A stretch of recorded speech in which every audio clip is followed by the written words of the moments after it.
ఎవరినైనా కానీ కొట్టేది కొట్టేది అని చెప్పి మళ్ళీ కదా చెప్తా ఉన్నారు.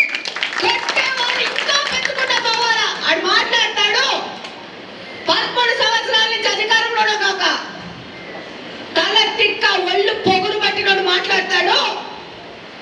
200 మందిని తీసుకొని వస్తాడంట. తెలుగుదేశం వాళ్ళకి దాచుకోవడానికి దాక్కోవడానికి స్థలాలు ఉండవంట.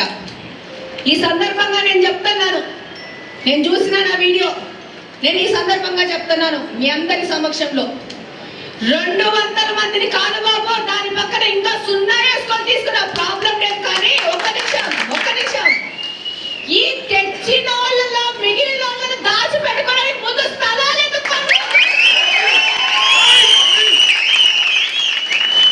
నువ్వు తెస్తే గాంజా అమ్మి గాంజా కలవాటు చేసి డబ్బులు ఇచ్చి తెచ్చుకోవాలా.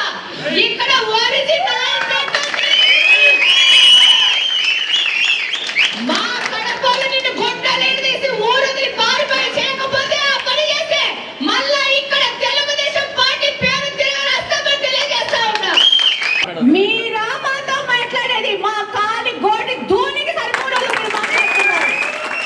ఇళ్లలోంచి బయటకు వచ్చే ముందు ఒక్కసారి రీచెక్ చేసుకొని నోరు గీరు టైట్ చేసుకొని బయటకు వస్తే బెటర్. వదిలే పరిస్థితిలో ఎవరు ఉండద్దని చెప్తున్నాను. ఏం వాడికేం 2 కొమ్ములు లేవు మనల్ని పొడసడానికి. మనం లాగి దవడ మీద ఒకటిస్తే గింబలు తిరిగి కింద పడిపోతారు. వాళ్ళ మీద కేసులు పెట్టారంటే అల్లల్లాడిపోతున్నారు. డెఫినెట్ గా పెడతాం. మేము కొవ్వొత్తులు వెలిగిస్తే కేసు పెట్టాం, మేము పేపర్లు చించితే కేసు పెట్టాం, మేము రోడ్డు మీదకి వస్తే కేసు పెట్టాం.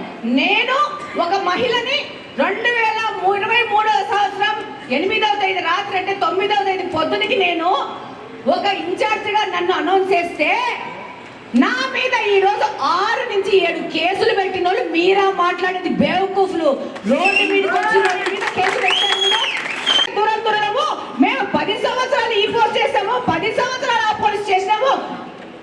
కానీ వాళ్ళనే వైజాగ్ లో చెడ్డీల మీద పోలీసులు కట్టిన చరిత్ర కూడా ఈ కడపలో ఉంది. అట్లాంటి మనము రాజకీయాల్లో నిలబెడితే ఈ కడపను ఇట్ట కాకుండా ఎట్ట చేస్తారని ప్రశ్నిస్తా ఉంటాను.